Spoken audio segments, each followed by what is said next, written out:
Perfect. Thank you so much. Okay, cool. Let's get started. So thank you so much to everyone for joining. Again, I know meetings. I know evenings are really hectic, so I really appreciate it. I've worked really, really hard on this. It feels like I've been working on it for months. I'm really excited to share it with you. It's going to be amazing. Okay. So, just a few formalities before we begin. So, I've kept tonight's webinar a little bit smaller, and the main reason for that is because I want this to feel like a community. Okay, so I really want you to feel comfortable. I want you to ask questions, be really, really curious about your bodies and about your cycles, and just quite frankly about being female because it's amazing in itself. It's amazing. I don't know why I'm sharing my whiteboard. Give me a sec. Um, okay, sorry about that. Technology is always fun. Okay. All right. So yeah, I really want this to be a really safe and curious community. So part of that is one of the things I'd like to introduce is a WhatsApp group. There's no pressure. I'm one of those people. As soon as someone says WhatsApp groups, I'm like, no, I'm clocking out. There's no pressure, but I want to offer it if you would like. And that's literally just so you ladies can chat to each other throughout this process. Because remember, this is a 90-day process. We are in this together for a whole 90 days. So as you're going through things, as you're experiencing things, you can chat to each other, you can chat to me, and just make this as wholesome as possible. So if you would like to do that, Kieran's going to put my number in the chat in a second. Just pop me a message. You don't have to put your number here. Just pop me a message so I can save your number and then I'll add you to that group. Okay. And then, as you can see, Kieran will be keeping an eye on the comments. So if you have a question while I'm busy chatting, then feel free to ask the questions so you don't forget, and then I'll answer everything at the end. Okay. All right. So before we begin, thank you, Candice. Before we begin, I just want to check in with you guys and see where you are. So obviously a big part of this whole process is actually tracking your cycle. So I want to see kind of from that aspect where you guys are. Kieran, if you can please share the poll. And there's no shame in this. Most women don't know where they are in their cycles. That's why you're here. I just want to get a starting point. So if you can answer the poll for me, just tell me where you sit on this spectrum, okay? I don't know if spectrum is the right word, but so if it's completely new to you, you have no idea where you are in your cycle. A lot of people use the period app, so you know, okay, my period is due on the 5th of April, for example. Some people do know what phases that they are in, and some people track absolutely everything. So I just want to get a feel for where you are. Okay, perfect. All right, so we've got a pretty even split so far. I'll share the results in a second. I think everyone has answered.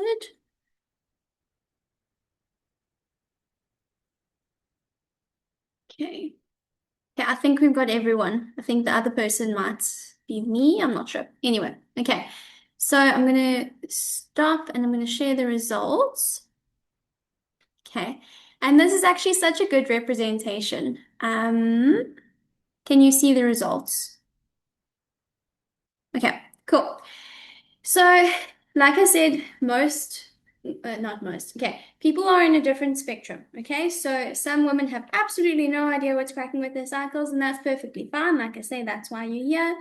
Some people use the period tracking apps, and it says your period is due on this day. And some people do pay attention to the phases, okay? At the end of this, the whole purpose is to get to the point where you know exactly what's cracking so you know how to respond to it. Okay. Then one more thing I just want to check in with you. Let me stop sharing this. One more thing I want to check in with you about is I want you to think about any moments. It can be in your last cycle or the cycle before, it's completely up to you, where something happened and you felt like it was kind of cycle related, but you didn't really know how to support yourself. Okay, and I know this is going to sound really weird, but I want you to think about it. It could be really good, it could be really bad. It could be, I don't know, you were at work and like you couldn't keep your eyes open, or suddenly you were going to kill someone if you couldn't get a piece of chocolate. Just think about it and like feel into that. Okay. All right. Now, I want you to think about the fact that you might have even said, okay, maybe this is because my period is coming, or maybe it's because I'm on my period, for example. But the point I'm trying to make is it's amazing to have that awareness and say, okay, this is how I'm feeling right now, but sometimes you need a little bit more support. Like, this is how I'm feeling now. How can I address that? And what can this tell me about my symptom? Okay. All right. Now that I've chatted for a whole 6 minutes, let me share the slideshow.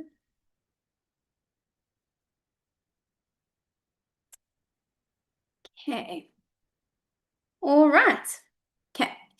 So before we begin, like I said, an important part is understanding the cycle. So we covered this in detail in the last webinar. So I'm just going to really quickly go over it. But basically, we talk about the 4 phases in the menstrual cycle. We are going to start chatting about the follicular phase because a lot of people think of that one first, but it's just a brief recap. Okay. So the first thing that happens is your follicles are developing in your ovaries. So every month, a hormone called FSH is secreted, which tells your ovaries start developing follicles. When those follicles are developing, we are secreting estrogen, which means that estrogen is gradually going up during the follicular phase. And the result of that is we start to get like better mood, better energy. We just feel a little bit more oomph. Okay, that's the best way to describe it. And it will gradually increase as we approach ovulation because that estrogen is gradually going up. Okay, then we get to the next point, which is ovulation. So your follicle has been developing throughout the month, and then finally an egg is released. Okay, it looks a little bit gruesome here, but the egg is released. Obviously, the point of that being is to have a baby further down the line, but this is happening every single month. So one lucky follicle is chosen, and then it is released. When that happens, our estrogen peaks and our testosterone peaks, and we feel fantastic. So you'll feel really clear and confident, and your libido is going to spike, and you just feel really good. Okay.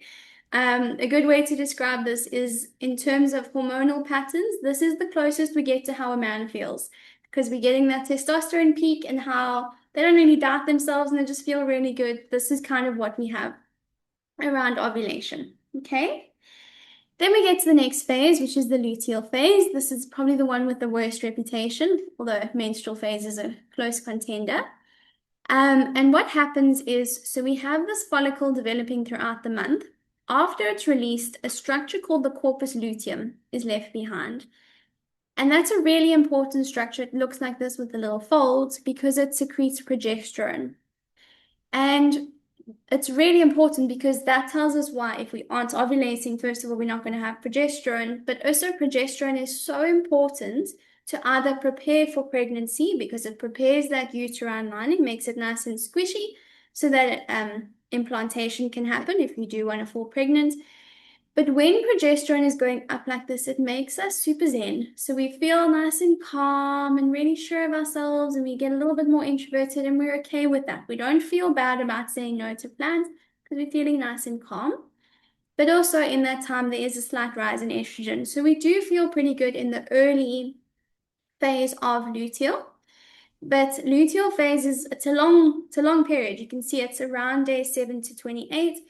And we split it into the early phase where the hormones are going up and the late phase where the hormones are going down.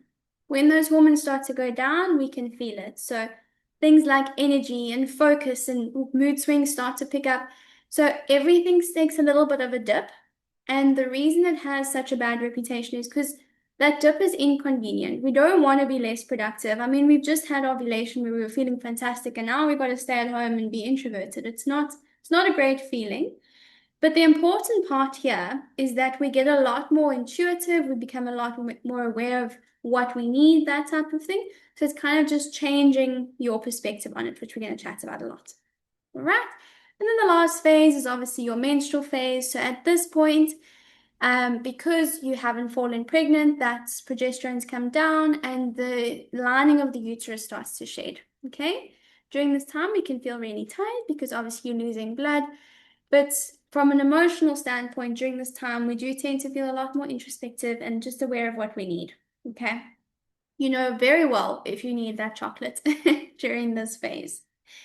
Okay, so we've covered the phases, but now comes the tricky part. How on earth do you actually know which phase you're in at different times? And that's what we're going to be learning over the next 90 days, or part of it, because it can be quite tricky because they do kind of resemble each other sometimes. So we're going to be looking at three main layers to help us understand this. Okay, the first one is more your physical markers.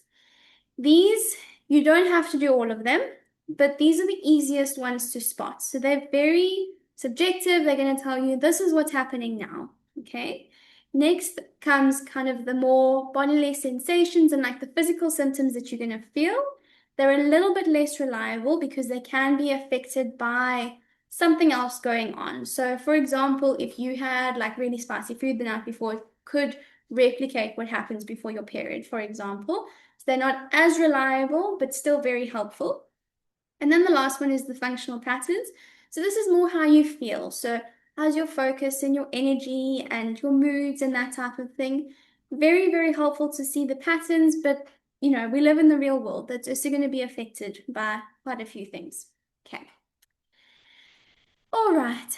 So again, I just want to mention that you do not have to track every physical marker. Okay. If you want to, that's fine. A lot of people who are working on fertility like to track the physical markers, but you don't have to track everyone to know what's happening in your body. These are just the more reliable ones to look at. Okay. So the first one is probably the most obvious one, and that's your bleed. So obviously, when your period starts, that's day one. So this is kind of like the reset. So it's when your cycle starts again.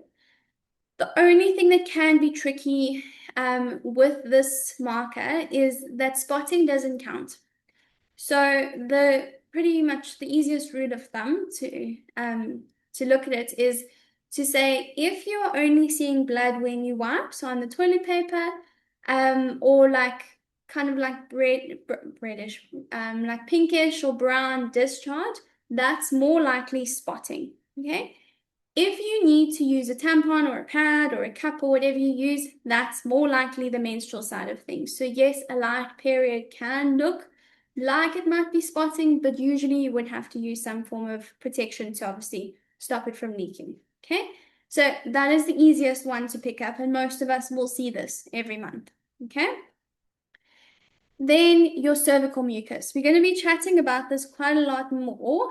But basically, this is just mucus that your cervix produces.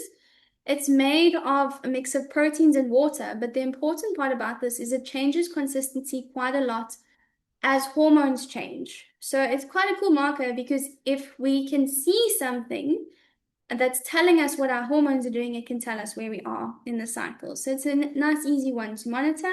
Some people aren't mad about it, but it's quite a low effort one to look at. Okay. Then the next one is your ovulation signs. Okay, not everyone has these, so we do have to kind of take this one with a pinch of salt. One of the things that some women experience is it's a sign called Mittelschmerz. I had to look up the pronunciation for that one, but it's basically like a mild twinge on one side of your lower abdomen. So some women get it and they'll be able to say to me like, "Oh, I ovulated from my right side this month." It's not entirely reliable because it could be stomach cramps, it could be like an infection, it could be a few things. But if it's coming at the same time every month, it is kind of more the ovulation sign type of thing. What a lot of women will experience is their libido goes up quite a lot around ovulation and they just feel a little bit more social. Okay. Then your basal body temperature. This is probably the most headache type of one to monitor. So your basal body temperature is the temperature that you take just as you wake up in the morning. So before you even sit up, and it monitors a very, very small change in your temperature. And basically what it tells you is if you've ovulated. So after ovulation, progesterone is going to come up, and as progesterone comes up, your temperature goes up. But when I say it goes up, it's like literally point something degrees. Okay. So it's really useful to tell you if you have ovulated. We're going to be chatting about kind of the fertility awareness method, which will refer to this one as well. To track your basal body temperature, you have to use something called a basal thermometer, which we're going to chat about now. And then the last one, a lot of women will report this one because it's quite easy to track, is breast tenderness. Okay. So after ovulation, a lot of women will experience kind of like tenderness and just a bit of fullness in their breasts. And that is quite a reliable way. If it's happening at the same time every month, it's quite reliable to say that if it's after ovulation, it's that progesterone going up. But the problem is it's different for every woman and it's very much influenced by quite a few things. So just because the pain is much worse this month doesn't necessarily mean that your progesterone is nice and high. It could literally mean that you're just retaining more fluid this month, or you might be stressed or inflamed, or you might have even had more caffeine. Caffeine can worsen breast sensitivity quite a lot. Okay, so it's a nice sign, but it's not really reliable on its own. Okay, and it does tend to go away as progesterone drops. So by the time, like in the few days before your period, it usually goes away. Okay. All right, so we're going to focus on those a little bit more for the ladies who want to. There's no pressure to track these, but it is quite useful, especially the low effort ones. Okay. So before we do this, I just want to chat more about cervical mucus. Okay. So before we do that, your cervix is basically, so if you look at the uterus, so this is your uterus up here, then we have our vagina going down. The cervix is the little separation between the two, and that is what's producing the mucus. And the reason it does that is actually it's from fertility. So when we are fertile, that mucus is easier for the sperm to swim through, and it actually feeds them and helps them stay alive. But when we're not fertile, it makes it quite difficult and it forms a barrier so they can't get through. And those changes, that's what we're tracking because it changes consistency. Okay. So throughout our cycle, the consistency is going to change. So the first one being dry. So you might feel this more in your like earlier follicular and your late luteal phases. It is in menstrual as well, but obviously you won't feel it as much because you're bleeding. And this one, you won't see any discharge. With the discharge, I can't remember if I mentioned it, but a lot of us you know the term discharge. We've been using it since we were teenagers. It's pretty much cervical mucus. There can be some other vaginal fluids mixed in there, but that's pretty much what we're looking at. Okay. So when it's dry, generally you won't really see any discharge. Some women will even feel when they're walking, it feels a little bit scratchy. That's more, it's just because estrogen is lower. So when estrogen is low, we have less mucus being formed. Okay? And it does indicate that fertility is quite low during that phase. Then the next one is the creamy phase. So the easiest way to describe this is it looks like body lotion and it feels like body lotion. So this indicates that estrogen is starting to come up, and when that's happening, we are likely in earlier follicular phase or towards the middle. This one a lot of people will see on the underwear because it's kind of white or off-white, so it's easier to pick up.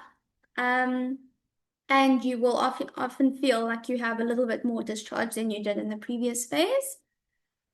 Then the next one, again, this should actually be the other way around, but we have watery. So this is kind of at the after ovulation. It can be after ovulation or slightly before, but it's basically estrogen is still going up, but we're not quite at the peak estrogen yet. And it's clear, but it's a little bit more slippery than what we're getting to. So it's kind of that progression. And then we get our egg whites. So this is the most famous type of cervical mucus. Specialists will always be like, have you got your egg white mucus? And that's because if you have to rub it between your fingers, it feels slimy. It feels like egg white and it looks like egg white. So literally, if you had to pull your fingers apart, it kind of sticks together. Okay? And this is peak ovulation. So this will happen in kind of the days before ovulation and obviously around ovulation because estrogen is at its very highest. Okay? This is one of the fertile signs that a lot of people use. All right, what I do have to note is that you might not see all of these, specifically if you're just looking at your underwear. So a lot of women will see like just creamy discharge on their underwear, but they won't notice as much the clear discharge because it might have dried by the time they go to the loo, for example. So if you want to really look at your cervical mucus properly, there's a few ways you can do it. So first of all, you can look at your underwear. Otherwise, you can look, so after you wipe, you can look at the toilet paper and see what color the mucus is, okay? The most reliable ones, you don't have to do it. Some women don't like to do this, but you insert your fingers and then you literally just pull your fingers apart and you just see what color it is, does it stick together, that type of thing. So that one, because you're obviously putting your fingers closer to your cervix, you're getting closer to the source, it's a little bit more reliable, but definitely not essential. Okay. All right. Okay. Then the next one is basal body temperature. Okay, so this one, like I said, is a bit of a headache, but it is amazing if you are able to do it. Okay. The reason I say it's a headache is it's influenced by quite a few things, and it has to be done first thing in the morning, but it's such a sensitive signal to tell you how your cycle's doing. Okay. And it's a little bit more definitive to tell you if ovulation has happened. So the way it works is, um, so as you wake up, literally before you even sit up, you're going to take your temperature, and the basal body thermometers have two decimals. Okay. So, for example, it could be 36.40 in your follicular phase, and it could go up to 36.89 around like after ovulation. So that tiny shift that you wouldn't even see on a normal thermometer tells you that ovulation has happened and your progesterone is going up. Okay.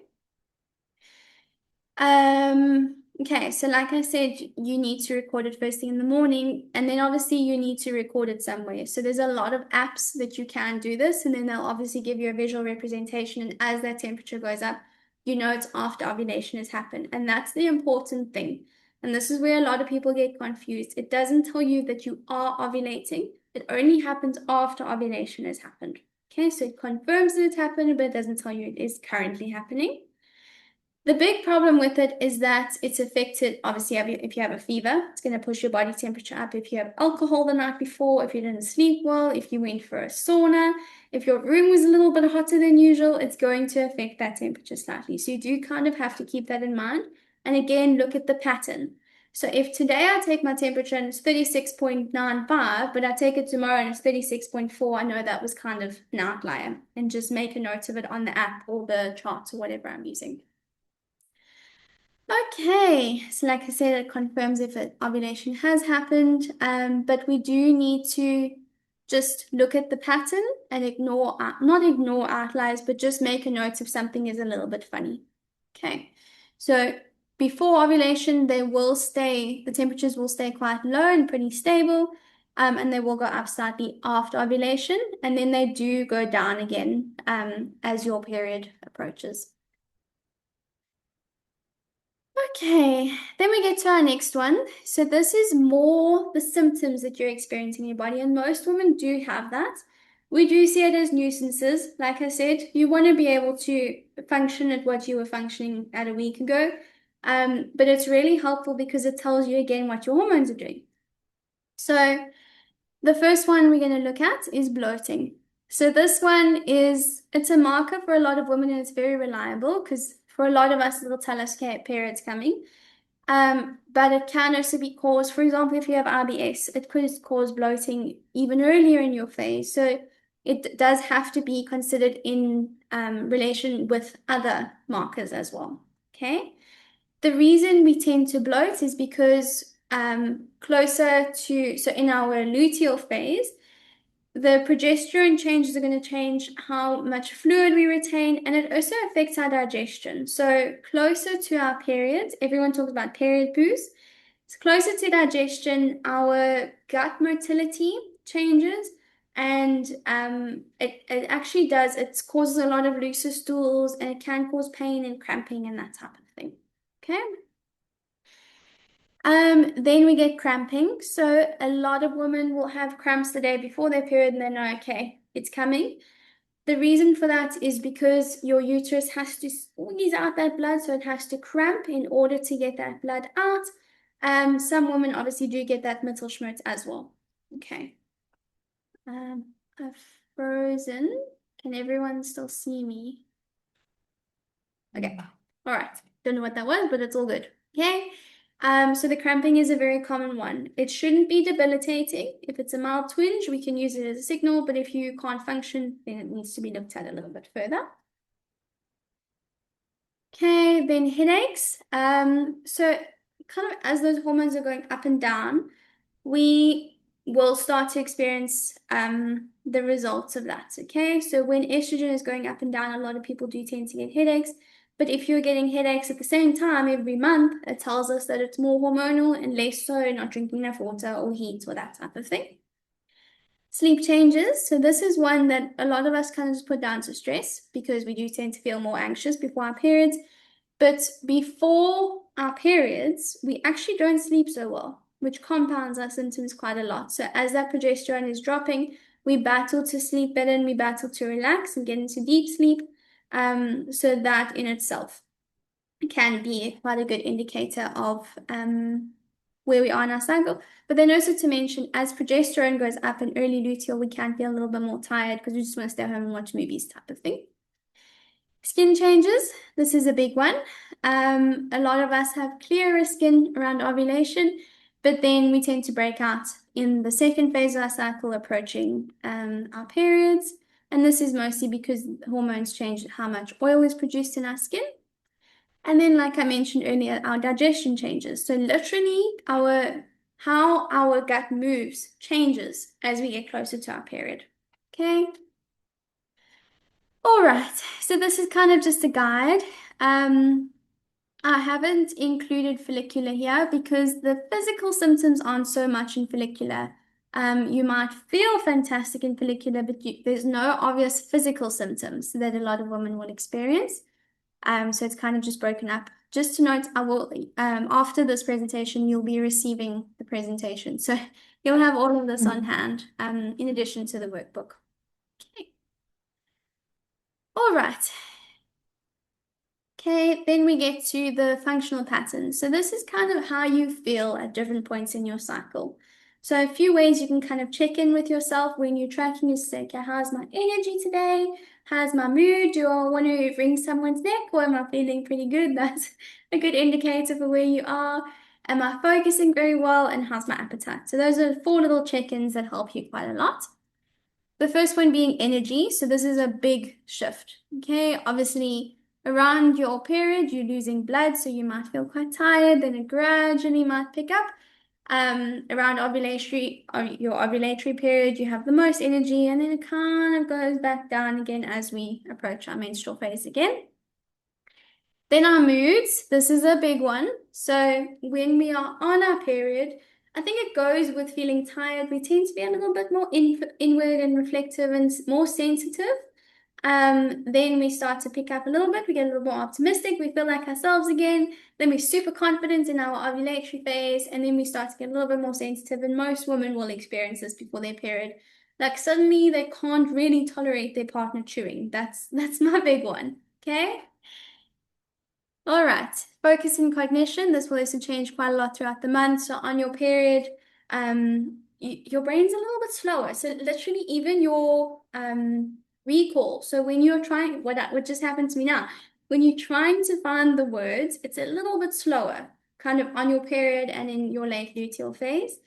And then it starts to clear up in your follicular, peaks at its ovulation, and it starts to come down again.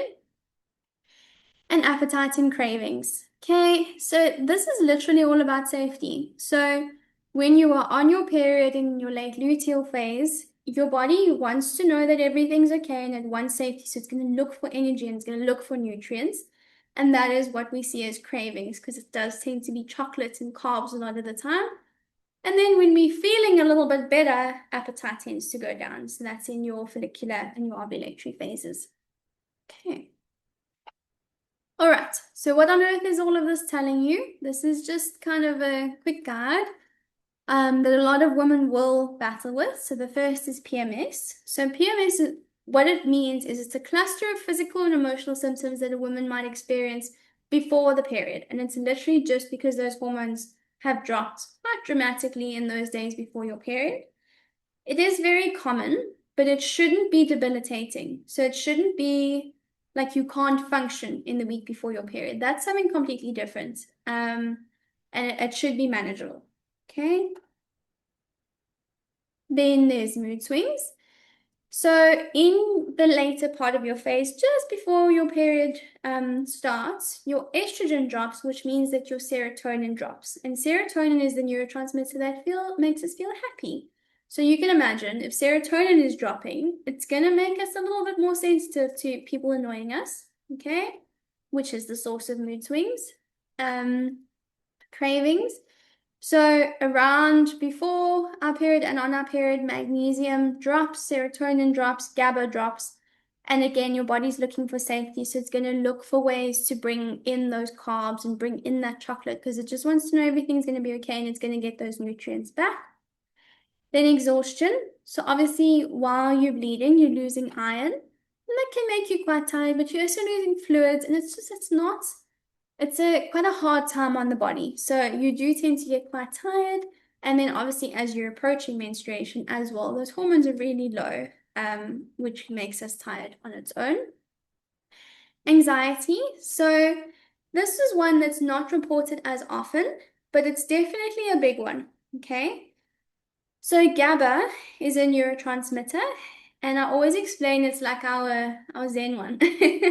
So GABA makes us feel nice and chilled and like everything's gonna be okay, and we're nice and focused. And GABA drops in the luteal phase. So when that happens, it can make us quite anxious. Okay.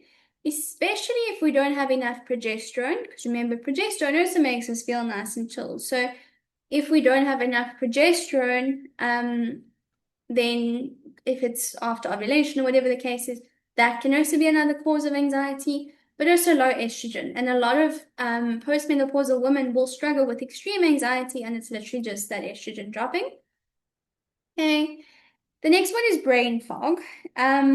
This is probably one of the most common symptoms I see, and it's literally just your brain gets a little bit sluggish, okay? And again, it's just those neurotransmitters. So dopamine is going to start to go down as your period approaches, and you do get quite inflamed. So it makes it a little bit more difficult for your brain to function, okay? Low libido. So when you ovulate, testosterone is going to peak, and then it will start to go down. So it is normal for your libido to kind of go down as you approach your period, but this is another one of the very, very common symptoms I see in patients, and it's stress is probably one of the biggest contributors to low libido, and a lot of women do struggle with it. So if it's kind of low throughout the month, that's something completely different. But if it's high at one point and then it gradually starts to go down, that's a little bit more psycho-related. And then the last one is painful periods. When we are bleeding, the body has to release something called prostaglandins, and all that does is it makes the uterus contract to squeeze out that blood. Okay. Problem is when it's squeezing out the blood, that's what we feel is cramps. Okay. And that's also what can cause cramps in the digestive system as well. Again, with this, it should not be debilitating. Okay. If it's kind of like a mild twinge and you can carry on your day, that's fine, but it shouldn't be to the point where you can't go to work, for example. Okay. So if that is the case, it's best to chat to someone who can help you with that. All right. Okay. So now that we've gone through how to actually look at where you are in your phase, kind of like the little markers you can look at, let's look at how we're actually going to approach this. Okay, so the easiest way to look at this is that the first half of your cycle, so that's as things are building, so it's your follicular phase, menstrual falls under follicular phase. That's when your resilience is going to be higher. You have a little bit more tolerance. You can do more. Okay. But in the second half, we have the opposite thing happening. So it all went up. In the second half, it's all going to start coming down. So you need the opposite. So instead of stimulation, you need support and you need recovery. And you just need to be a little bit gentler with yourself. So your body really needs a little bit of extra love during this time. Okay. All right, so then let's look at our phases. So the first one we're going to look at, this is the start. So like I said, when that bleed starts, that's the first day of your cycle. And the themes of the cycle would be like shedding and kind of releasing stuff, but also conserving the energy that we have, because obviously your body wants safety, it's bleeding, so it just wants to feel safe. And like I said, you become a lot more aware of what your body needs. So there's a lot of clarity in this phase. So in terms of how you can support yourself in this phase, we're going to chat about diet first. Okay.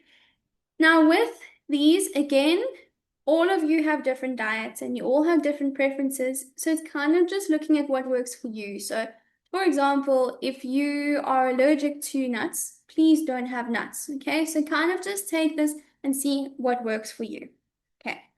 So the big one, remember in your menstrual phase, you are bleeding. So it makes sense to replace that iron that you're losing. So the iron-rich foods are kind of split into two. So we get our heme and our non-heme foods.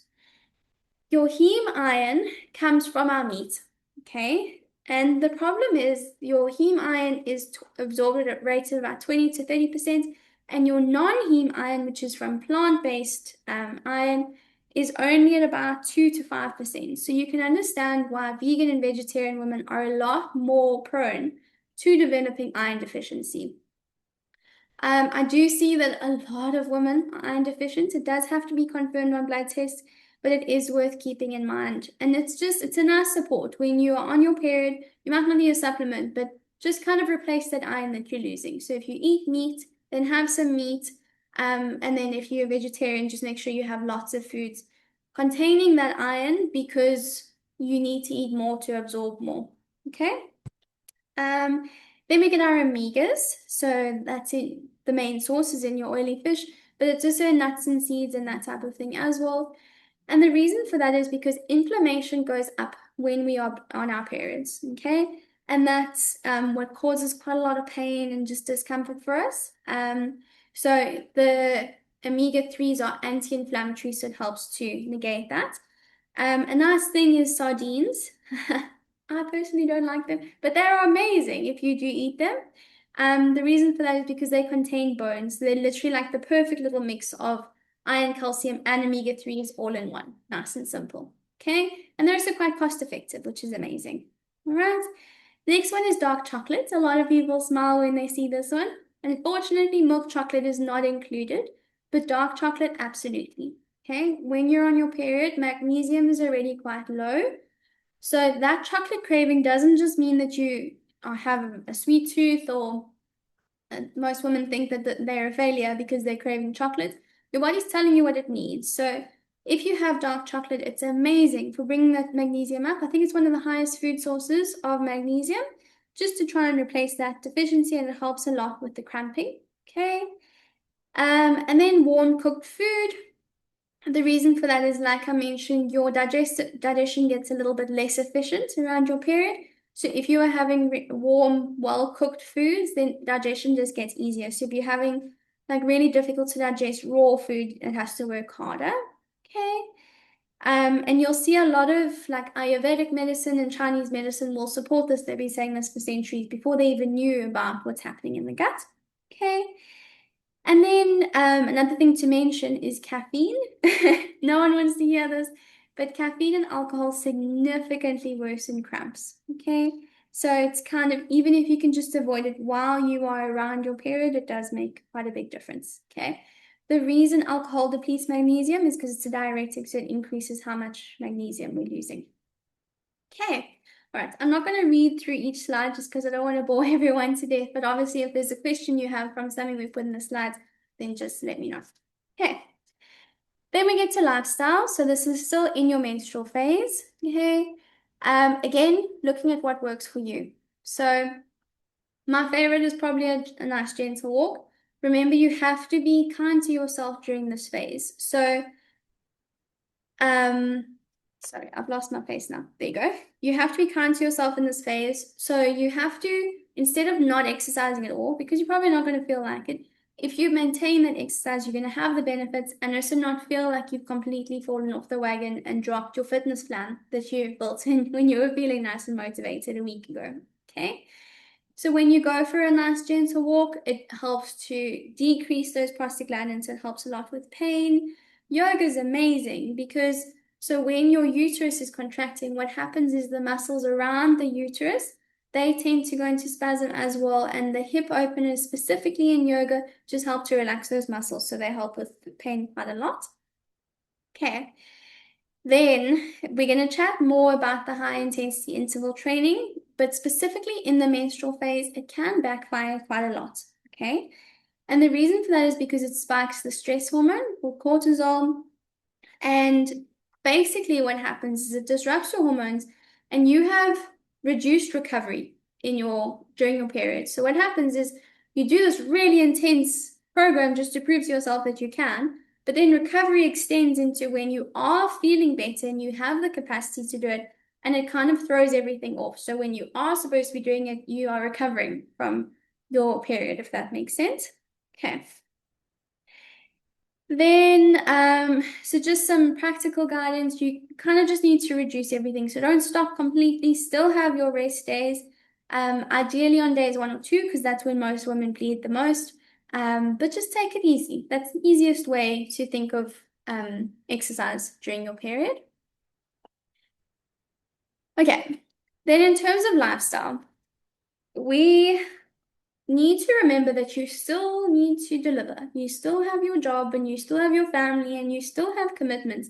You can't just be like, I'm copping out for the week. It would be fantastic, but most of us can't do that. Okay. So you kind of just need to make adjustments to support yourself during that time. So if you have the flexibility to be able to schedule your days, try and kind of do the things that feel a little bit more manageable. So, for example, don't schedule 3 hectic meetings straight after another, because I promise you're going to want to just collapse after that if that's on like day 1 of your cycle. But it's also kind of looking at the pattern recognition. So if you know that in the first week of let's say the first 5 days of your cycle, you're going to be really tired, try and see if you can move things around so that you don't really have to make big decisions and you can kind of just do like the admin-y kind of things, like clearing your inbox and kind of doing, I don't know, social media that you designed last month and you kind of just have to put together, like those little things that you don't really have to put much thinking into, but you can just refine things. Okay. Yeah. Then in terms of your sleep, your nervous system is a lot more sensitive during this time. So you need to make small changes. So even if you literally go to bed 20 minutes, half an hour earlier, you will have more benefit than you would in a different phase because you're a lot more sensitive. So if you think about it, so you wouldn't expect your phone to work the same on, I don't know, 2% when, when it starts to go down and slow down, it's not quite as effective as usual. You wouldn't expect that to work the same as when it's on 100%. You would plug it in and charge it. Think of your menstrual phase as the plug-in. Okay, so you're kind of slowing things down and just allowing your body to pick things up again because they will. This is a phase and it's going to pass. Okay. All right. Then we move on to the next phase, and this is where things start to pick up. So this is your follicular phase. This is when we start to rebuild things, estrogen starts to come up, and your capacity starts to go up. So when we look at the dietary side of the follicular phase, as we know, as estrogen's going up, we need to try and process that estrogen, which sounds weird because we're feeling better because estrogen's going up. Why do we now need to process it? And the reason for that is when the body's done what it needs to do with estrogen, it has to be cleared out. And it can go down different pathways. We need to make sure it's not going down the pathway that can be harmful to us. Then we get something called estrogen dominance. And that can make us, it causes, the symptoms of estrogen dominance can be things like a lot of breast tenderness and bloating and can be migraines. There's a lot of symptoms it can be, and we want to avoid that later in the cycle. So we just want to make sure that once estrogen's done its job, the body's clearing it out nicely and it's not causing any issues. Okay? Best way to do that is cruciferous veggies. I must note though that if you have IBS, these might cause issues for you because they are high FODMAP foods. But things like broccoli and kale and those types of things are amazing at just forcing that estrogen to go down the friendly pathway instead of the nasty pathway for estrogen. Okay. Another thing to note is that if you cook these foods, it doesn't kill the active compound. It's called diindolylmethane. Methane. It doesn't kill that. So you can steam your broccoli. You don't have to have raw broccoli. It's all good. Okay. Then the other thing is when we have an unhappy gut, it sounds super technical, but there's something called beta glucuronidase, and when we have an unhappy gut, we have more of that being active, which means that more estrogen is going back into the bloodstream. So our body's done so well at clearing it out, but if the digestive system is not happy, it's just going to go way back in, and then we got to support it again. Okay, so your fermented foods, like your yogurts, good quality yogurts, the plain yogurts, your kefir, kimchi, all of those sauerkraut, all those foods just help to reintroduce probiotics and keep the gut nice and happy. Then, so flax seeds is a nice one. Just be careful with this. We can chat about this more, but with estrogen sensitive conditions, you need to be careful. But for most people, flax seeds act as a phytoestrogen, which means it's a compound in plants that looks like estrogen to the body. And it's lovely because what it does is it's a very weak estrogen.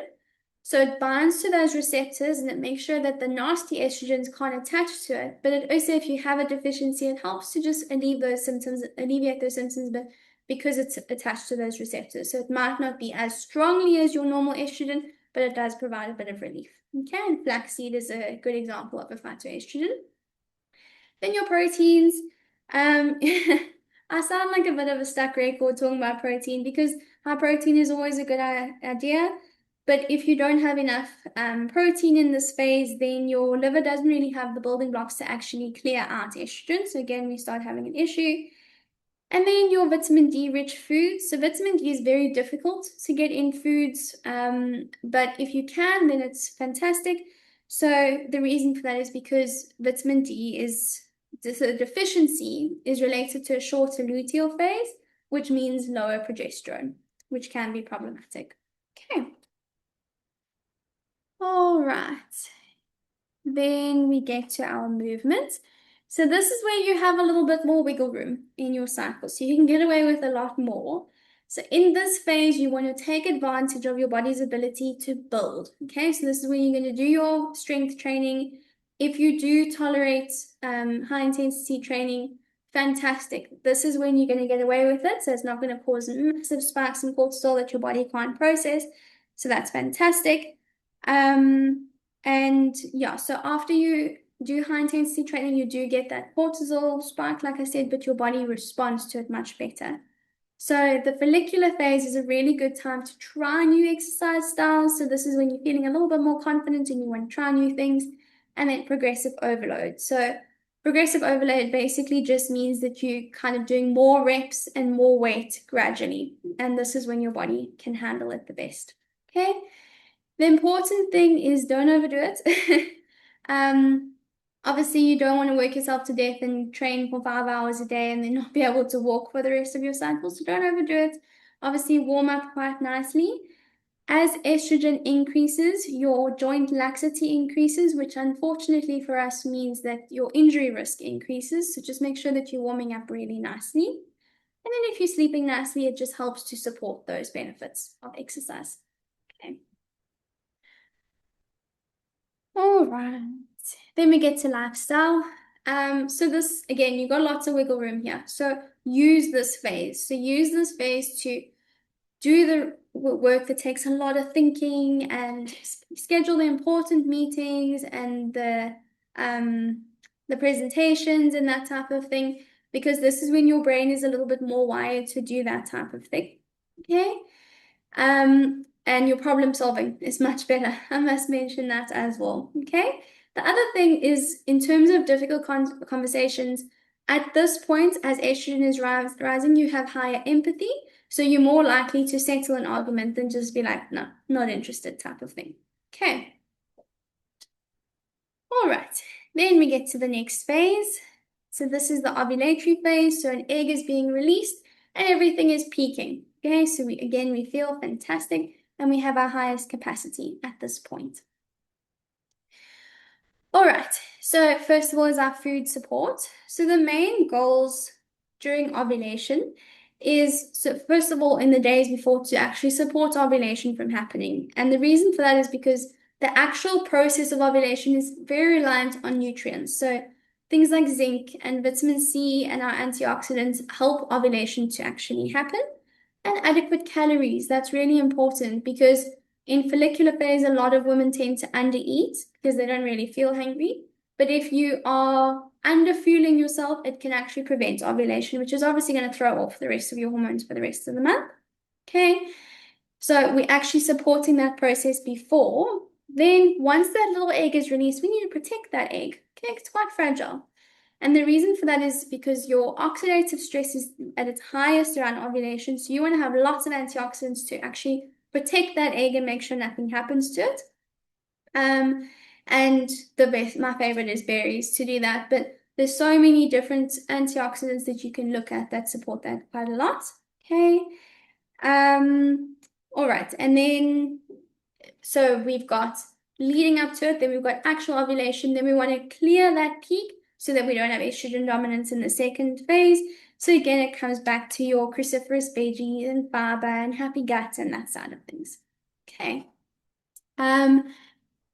Yes. With the sugar, you are a little bit less likely to have excess sugar during this phase, but just to note that it can blunt the hormonal signal that actually tells ovulation to happen. Okay. Just want to check time. Okay. All right. Then we get to our exercise in this phase. So this is our peak power phase. And it's when we're feeling our most social. So this is when you should get to the gym and be around people and do the high intensity exercises. And it's a really good time to test your personal best. Okay. Again, estrogen is very high, so you need to make sure that you're not going to get injured because your joints are very flexible during this phase. So just be careful with that. Okay.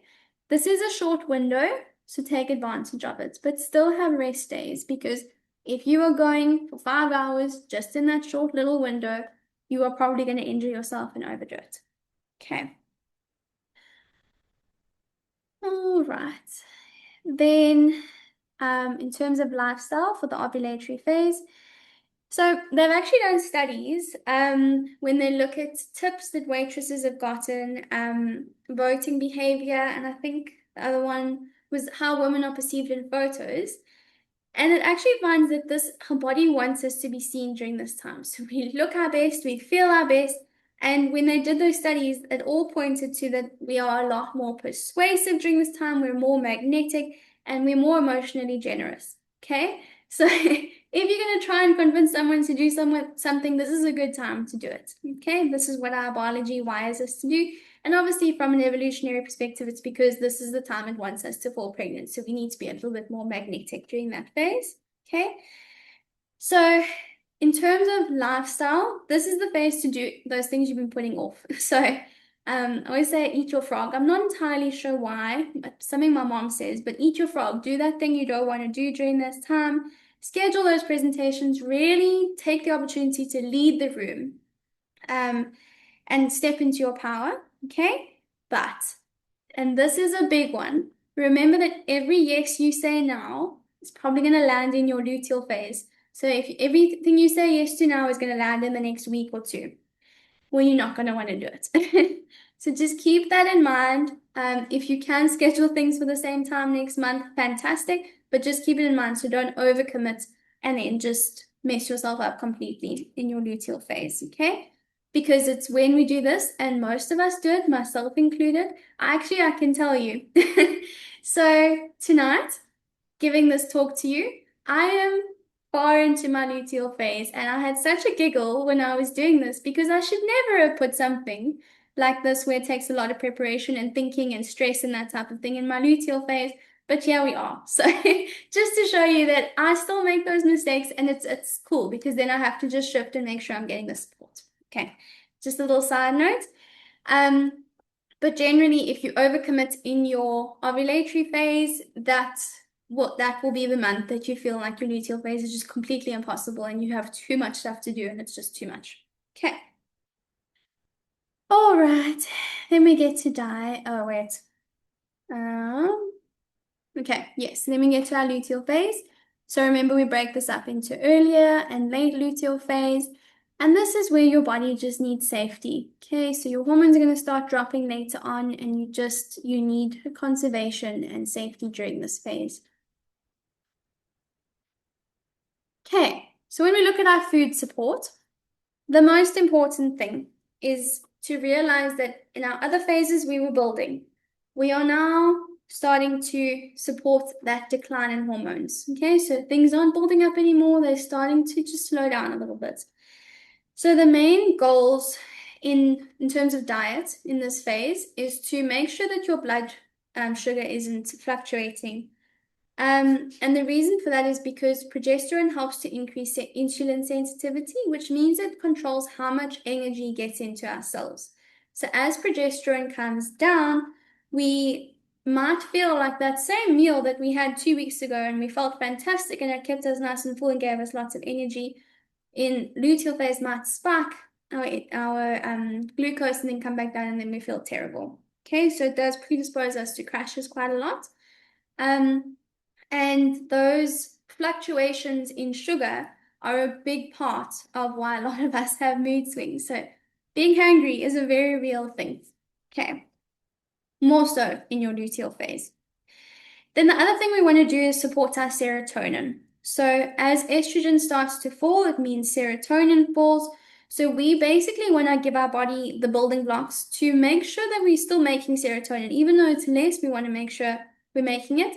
And that building block is called tryptophan. So sources of tryptophan are things like chicken, cheese, oats, and bananas. There's loads of sources. If you just Google, you can see lots of them. And then magnesium as well. Like I said, in your menstrual and late luteal, magnesium is going to start to drop and you are going to feel the effects of it. And that's why during this time you might crave chocolate and carbs and you just want that's comfort food, the satisfying food. And it's not because you're being weak. It's not because you can't kind of control yourself. It's a nutrient signal. Your body's saying, listen, this is dropping a little bit. Can we please get this under control? Okay. So that progesterone is demanding more energy. So your body's trying to protect that.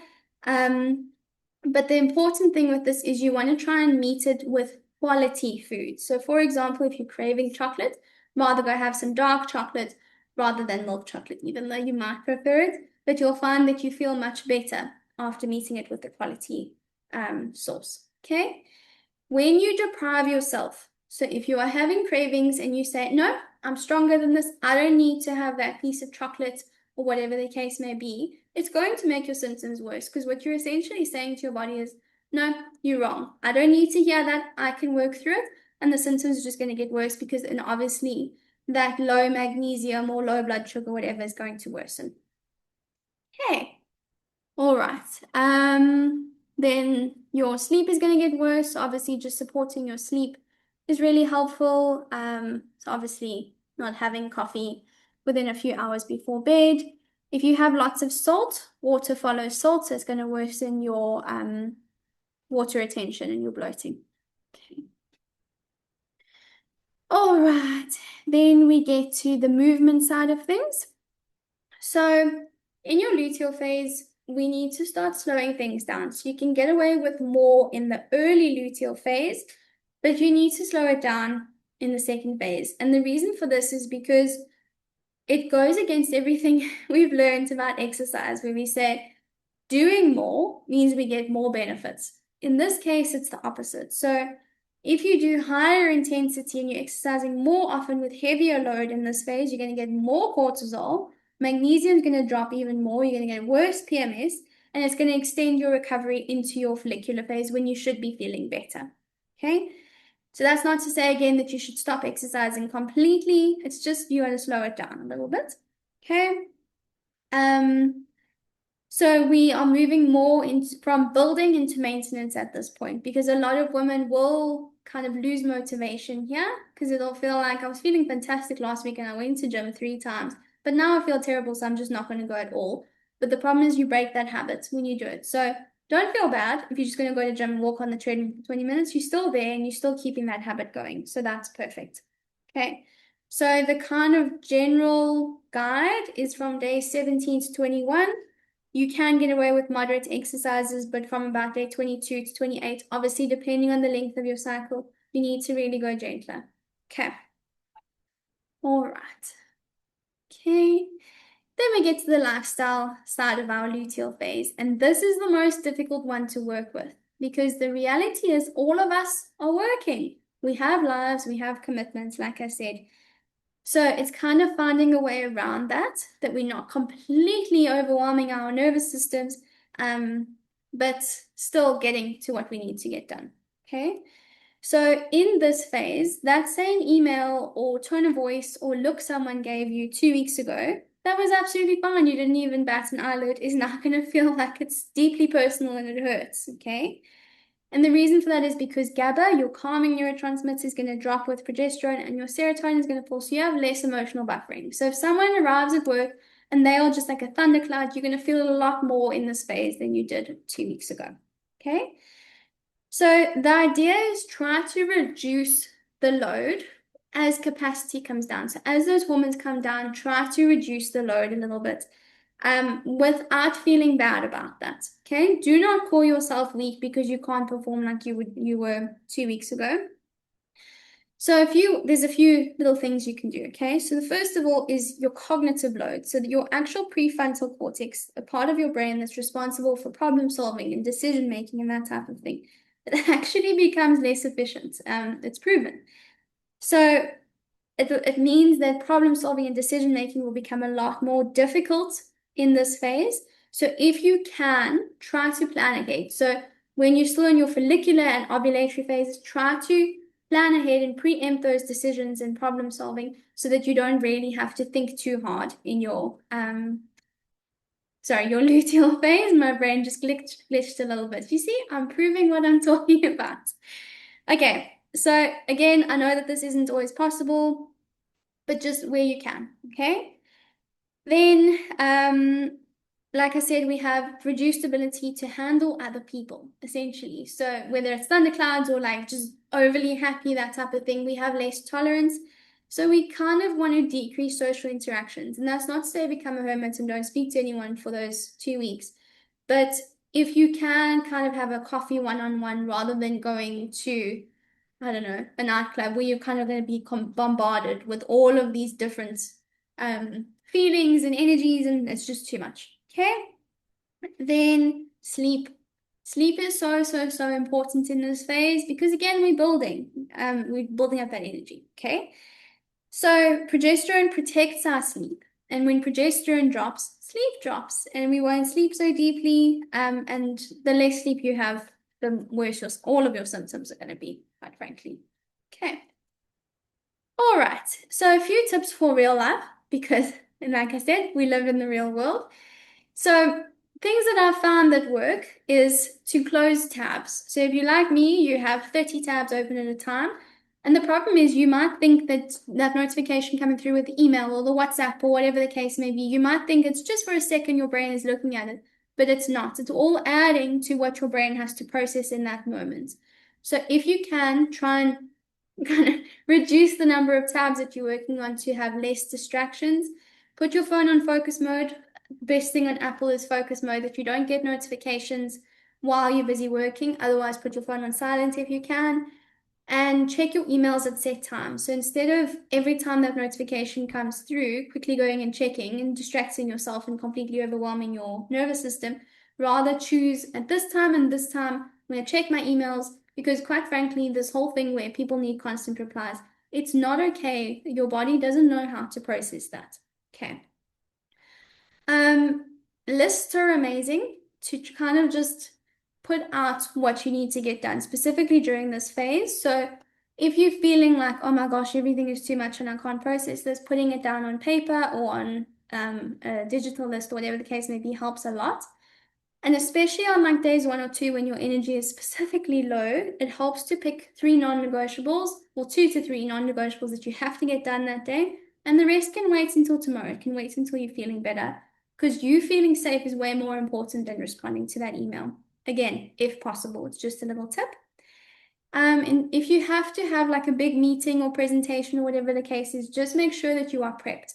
So in that meeting, your brain knows, okay, this is what we have to talk about. You don't have to be on your toes. You don't have to think of anything on the spot. It's all prepped beforehand. Okay. And again, because your verbal retrieval is slower. So if someone puts you on the spot, which it tends to happen, It's always those meetings that you feel like your brain's a little bit slower, that those hectic questions will come up. Um, just try and prep ahead because your actual retrieval, so the words, finding the words is going to be a little bit slower during this phase. And then schedule gaps between meetings. So having 3 meetings back to back is going to be way too much during this phase. So try and have even like a 10-minute gap if you can. Okay. All right, I'm probably going to go over time. So I'm going to start speaking a little bit faster. All right, then we get to our supplements. So important, this is not a prescription. Not everyone can take all these supplements, but quite frankly, you're already seeing all of these things online and on Instagram. So I wanted to give you kind of the best ways and the best forms to take it. Okay? Because I think so many of us go to Discount or Wellness Warehouse and spend an absolute fortune on things that aren't really well absorbed. So this is kind of just to help with that. So in your menstrual phase, you're losing blood. So you want to try and replace that iron. Okay? Important, if your blood tests say that iron is too high, you shouldn't be taking iron supplements. So just be careful with that. The best form of iron is iron biglycinate. It's a lot gentler on the gut because iron tends to cause constipation and just tummy gets a bit sore. And if you're trying to improve absorption even more, it goes quite well with vitamin C. Um, then the next one is magnesium glycinate. So this one I take throughout all my phases because it just fits nicely. But it helps so much with sleep. The glycinate form is able to cross, one of the forms that's able to cross into the brain. So it just helps to calm everything down so we sleep better. And obviously it helps with the muscle cramps as well. Then the other one is omega-3 is a good quality one because it helps with inflammation during this time. The vitamin C, like I said, helps with iron absorption. And then a B complex. This is nice. You do need to be careful. A lot of people do have high vitamin B if they're taking supplements, so keep an eye on it. But it is really good for improving energy levels. Okay. Then the next one is the follicular phase. So during this phase, remember we are supporting hormone production. Okay, so vitamin B6, there's a form called P5P. It really helps to produce those neurotransmitters and estrogen just to make sure we're getting that nice curve in. And then we have our flaxseed just to make sure that the estrogen is being processed nicely. I do need to mention with flax seeds, if you take the full flaxseed, the outer coating is really hard and we don't really digest it very well, so it literally goes straight through. So you do need to grind it, but I would recommend grinding it before you have it because if you buy ground flaxseed, it does tend to lose its benefit quite quickly. Okay. Zinc glycinate. Zinc is needed for follicle development, so it works really nicely. Probiotics, remember, happy gut, happy estrogen levels. And then your vitamin D3 and K2. This is just a really nice support just to make sure that the ovulation is happening nicely. A lot of us are under the impression that because we see lots of sunlight in South Africa, we don't need to take a vitamin D supplement, but it is unfortunately quite a big deficiency that we see. It can be confirmed on blood tests as well. Okay. All right, then during ovulation, zinc, like I said, helps to support that surge so ovulation actually happens. We want to protect the egg. So once it's actually released, we're looking after that little egg. So things like vitamin C and vitamin E are amazing for that. There's a lot of research on NAC as well, but that's a side note. Then coenzyme Q10 protects that egg really, really nicely, and it gives us lots of energy, which is a nice benefit. Magnesium, like I said. Um, Sorry, it's not letting me see the bottom one. Is the bottom one? Pardon? Oh, and then omega-3. Sorry, I've got the banner at the bottom blocking my view. So omega-3, just making sure we're looking after that egg as well and controlling any oxidative stress during that time. And then our luteal phase. So like I said, sleep is super important in this phase. So magnesium is going to help us with the sleep, but it's also really good for reducing the symptoms of PMS because magnesium is dropping and it also eases anxiety quite nicely. Like I said, it just helps to calm everything down. Again, specifically glycinate. Okay, there's lots of forms of magnesium that don't all do the same thing. Vitamin B6 again, there's a lot of evidence that vitamin B6 is helpful for PMS because it supports those progesterone levels. Saffron, not for everyone, but it is under the right conditions. It does significantly help PMS. Okay. Just a side note, you'll get a workbook after this. It's going to be emailed to you where it has the contraindications for each one. So you can see exactly what's cracking for each one. Vitex agnus castus. It's probably one of my favorite herbs because it increases progesterone levels, it supports ovulation, it does all those lovely things. But there are a few reasons you wouldn't be able to take it. So again, you can have a look at that table. And then evening primrose oil. This is quite a popular one because it helps with the breast tenderness quite a lot. Okay. Whew, I feel like I'm talking quite fast. Okay, then I wanted to address a few trends because, again, we're seeing all of this stuff on Instagram and we don't actually know what's true, what's not true. So just to clear it up, because some of them are amazing, they really are. Okay, so the first one is the fertility awareness method. We have indirectly spoken about this, but basically, what this method is it's like more advanced cycle tracking. Okay. So it's amazing because it works with fertility. It tells us when we're most fertile. So some women do use it as a contraceptive. There are complications with that. So this is more looking at the cycle tracking side of things, and it gives you a very deep awareness of what's happening in your cycle at that point. Okay. The reason I say that is because it very closely tracks your cervical mucus, your basal body temperature, and your cycle length to figure out exactly where in your cycle you are. Okay. The reason it's called the fertility awareness method is because, like I said, some women do use it as a contraceptive, because basically in the menstrual phase, you would technically be infertile. In the follicular phase, when it's dry, then you kind of start to be a little bit more cautious. Ovulatory, that's when you would be most cautious. And then afterwards, that's when the risk of oopsie pregnancies goes down a little bit. Okay. The problems with it, it does have high effectiveness, it does, but it requires a lot of discipline and it requires consistency, okay? If you have irregular cycles, it's going to be a lot more difficult to track, so it's not recommended as a sole method of contraceptive for that reason, and it obviously doesn't protect you against sexually transmitted infections. Okay. All right, then we get to seed cycling. So basically, seed cycling is eating two types of seeds in the first half of the cycle and two types of seeds in the second half of the cycle. Okay, and the reason for that is because it's thought to help with the hormones at those phases. So very basically, in the first half of the cycle in follicular, you have flax seeds and pumpkin seeds. Okay, and the reason for that is because it helps control that estrogen production and support ovulation happening later on. And in the second phase, you have your sesame seeds and your sunflower seeds because it helps provide that vitamin E and selenium, and it's just a really lovely support. Okay. The opinions on this are very split. So some practitioners deny that it helps. And the reason for that is because there's no studies on seed cycling as a protocol, okay? But there are lots of studies on the individual nutrients in those seeds. So kind of from my side of things, if you don't have a sensitivity to these seeds, you don't have an estrogen sensitive condition, I think it's pretty low risk. Either way, you're going to be getting nutritional benefit from having these seeds. It might not be life-changing, but it's very low risk. Okay. Yeah. Okay. All right. Then this is a very popular one at the moment, intermittent fasting. So intermittent fasting is another slightly controversial one because most studies that have been done on it have been done on men, which is most studies in the healthcare field in general, but also on postmenopausal women. So there is unfortunately limited evidence on how intermittent fasting works for women who are still menstruating. Okay, they're still ovulating, still having their cycles, which makes it a little bit tricky to work with.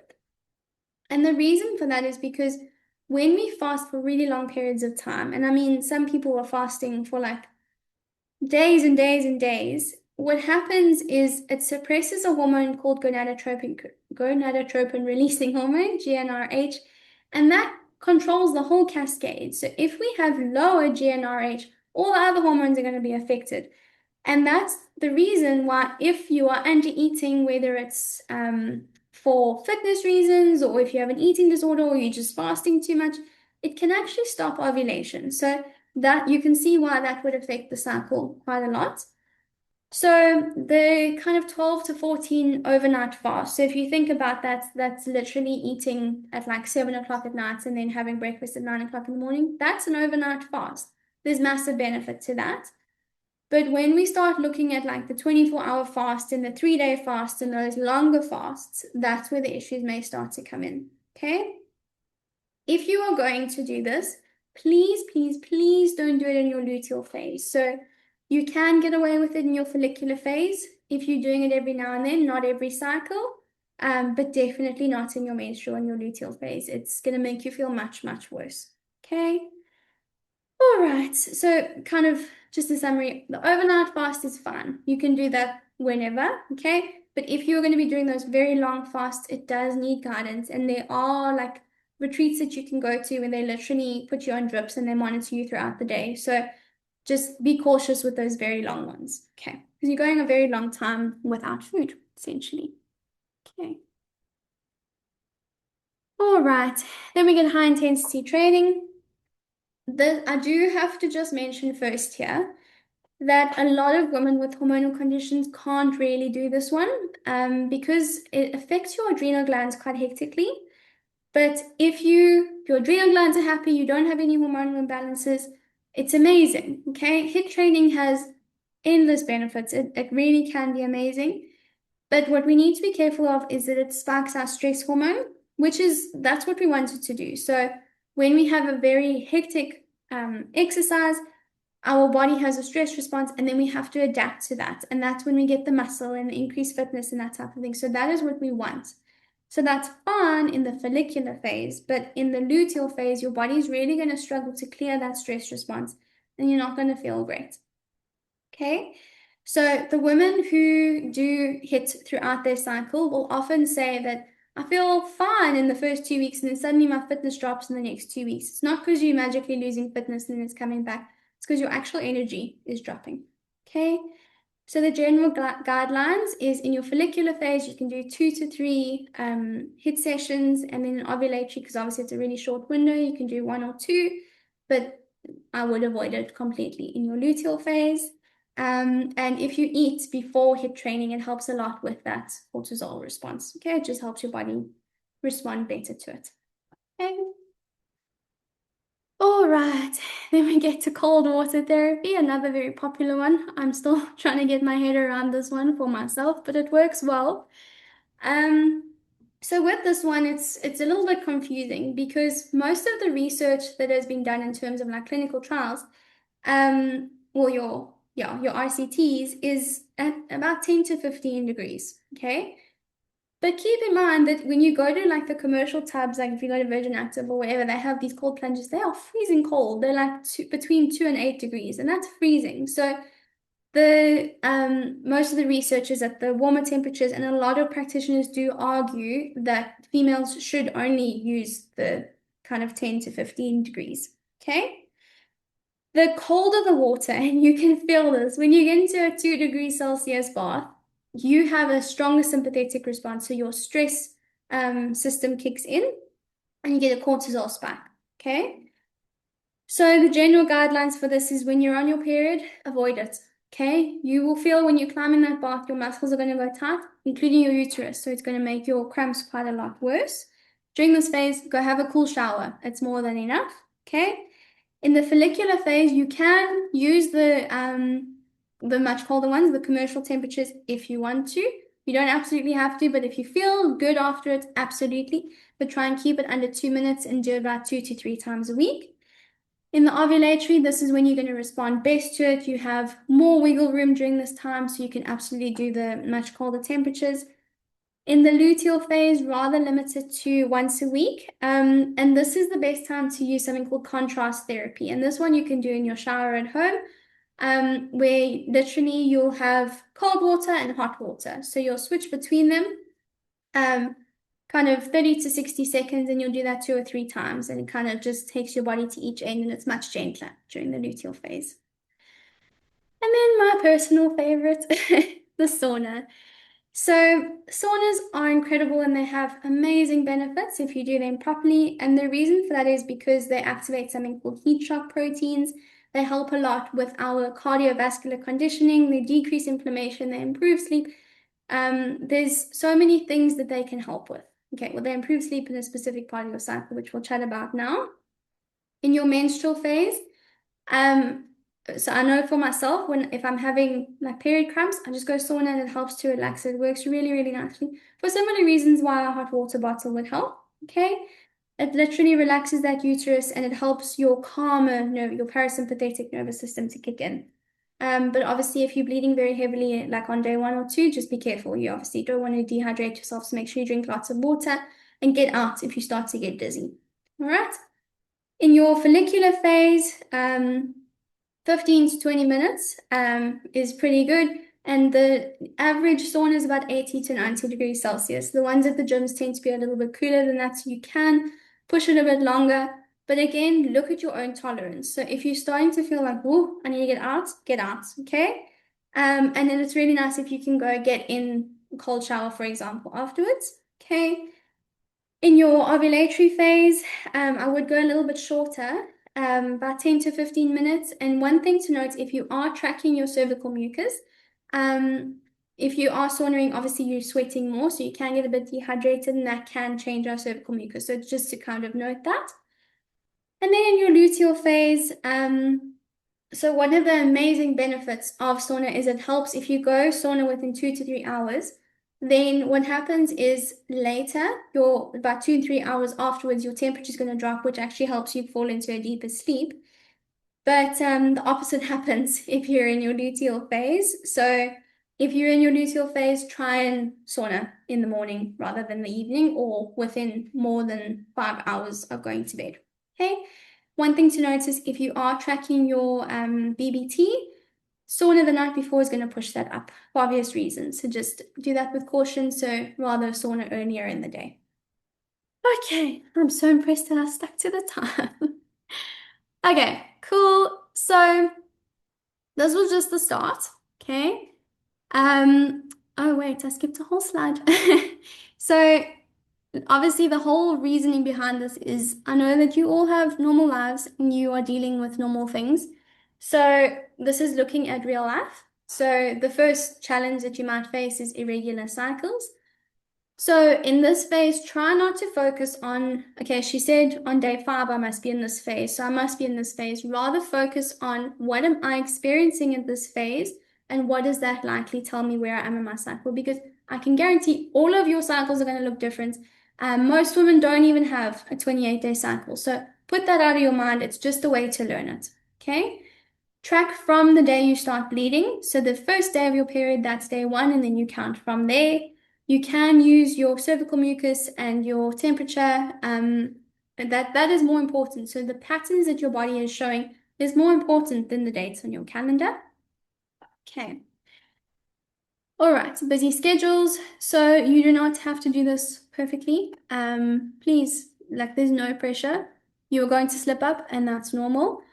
Um, but the awareness alone, so ready to start noticing like, okay, I'm feeling a little bit more tired. What does that tell me about where I'm in my cycle? That's very powerful. Okay. So even if you can do like 1 to 2 adjustments, so you'll see that in this first month, you're not going to do any adjustments. So it takes the pressure off a little bit, but if you're not noticing everything, like choose 1 or 2 things that you can just start noticing. When we start bringing in the adjustments in month 2 and 3, the most important change in terms of diet is food in your luteal because that's when the support becomes more important. Okay, and if you can't do any of the cycle tracking at all, you can literally just note what day you started your period in your phone calendar. Low energy. So obviously, if your energy is low, you're not really going to want to track your cycles and do all these fancy things. So literally just identify those days and try and protect your energy more on those days. And then obviously if there is any iron deficiency or anything, you can correct that quite easily if that is the cause. Sorry, I'm losing my voice.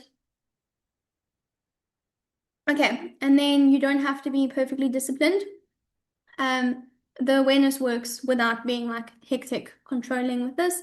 So just adjust your expectations. If you know that this is going to be too much for you, then kind of just adjust it to a way that works for you. So if you know you can only track one thing a day, then do that. That's absolutely fine. right, common mistakes. And I want you to look at these mistakes not as like failures, but just adjust the way you see them. Okay? You don't have to follow it perfectly. This, if you are going to become super stressed about this program, it's going to have more harm than benefit. So let that go. The whole reason for this is learning about yourself, and really starting to respect your body because it's really cool what it does every month. Okay, so take out the perfection. It's not, you don't need it. Your body's already doing this on its own. Over restricting food. So this is it's you're not supposed to be losing weight. In fact, in months 2 and 3, I might tell you to eat more food. So try not to restrict yourself too much. Over exercising, like we said, is going to spike that cortisol. So if you can tolerate it better and earlier in the cycle, that's fine. But these are basically the things that tend to throw off the cycle the most. Consistency. You are not going to fit in perfectly with the calendar, I promise you, and it's frustrating as anything, but it's noticing the pattern and moving on with your life. Okay? And then ignoring early signs. So you'll see in your workbook, there's a whole, I think it's called early signal identification page or something like that, where it basically talks about those early little signals that develop before the full-blown symptom where it's like, whoa. So kind of when you ignore those symptoms, then it might progress. So literally just focusing on those early little signs. Okay, this was the slide I was talking about earlier. So over the next 3 months, we're obviously going to be working together. I'm super excited about it. So you're going to receive an email in 3 minutes time, and it's going to tell you how we're actually going to start. Okay, so if you want to go on the WhatsApp group, I'm going to add you to the WhatsApp group this evening, but that's kind of just a side thing. And you're going to receive the workbook, which you can go through. There is a video about how to actually work with the workbook. That is a reference guide. You don't have to read it back to front. You don't have to memorize it. It's there so that throughout the month you can say, okay, cool, I'm feeling this. What could it mean? Let me go look at that. Okay. Then, like I said, the presentation is here if you want to look at it, but a lot of the stuff is in the workbook anyway.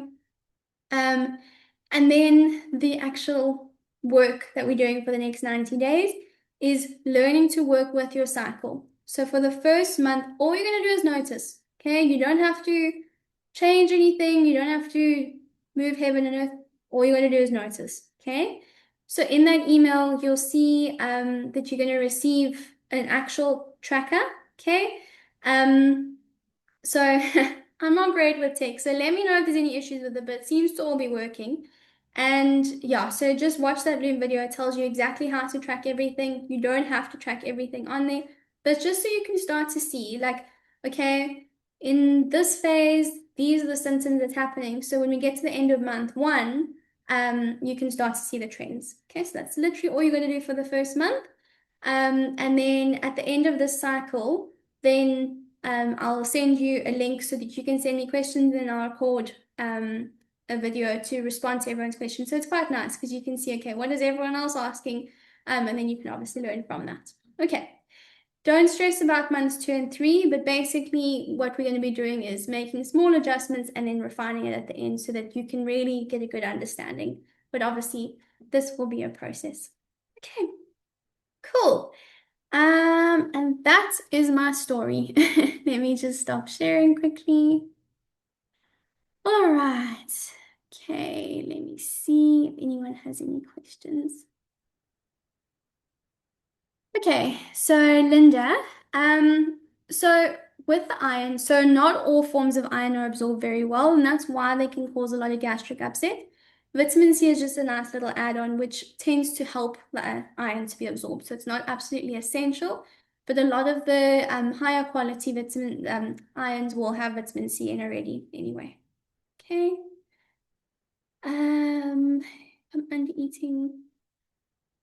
Okay, so if you're under eating during that time, it's literally because your body needs energy to actually make hormones, but it's also your body will always prioritize survival over reproduction. So if you don't have enough calories to keep you alive and keep you going, the body is not going to care about producing enough estrogen. So it kind of just shifts the focus.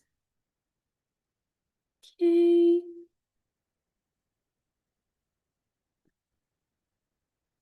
Okay. Okay, so you don't have to avoid alcohol altogether. Um, Yeah, so it's kind of looking at what you're having. So in the kind of menstrual phase, you might feel the effects of it more. But I always say to patients that stress has harmed more people than a glass of wine ever has. So if you really enjoy that glass of wine and you're not overdoing it and you're not kind of having the whole bar, then enjoy your glass of wine. But just also see how you feel after you have it. Okay. Um, Sorry, canned. I'm not sure. So you said, is that why fasting in your luteal phase is not a good idea? I'm not sure what you're referring to. Sorry, I didn't see the timing there. If you want to just let me know. Sure, I'll send a message to your boss. Yeah. Send you all notes. Okay. All right. So with the supplement cycling, you can. So some women find it a little bit too overwhelming to cycle it throughout the month, but if you feel like you need a little bit more support, like if your energy is really low, then you can take a supplement specifically for that time. So there are benefits to that. But a lot of the time with my patients, I don't overcomplicate it that much. So you'll see in the table what is more focused during that time. But you'll see a lot of the time your symptoms will be more indicative. So like for example, magnesium. If you struggle with sleep and anxiety, it's probably a good idea to take it throughout the month just to make sure that you're not depleted later on. I'm not sure if that answers your question. Okay, perfect. Thank you, Cand. All right. Okay, any more questions?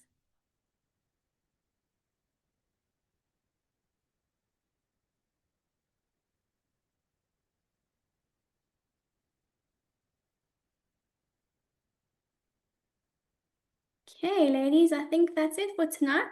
It is, I am amazed that we are done at 2 minutes after the time allocated. I did not think I was going to get through that so fast. Okay, cool.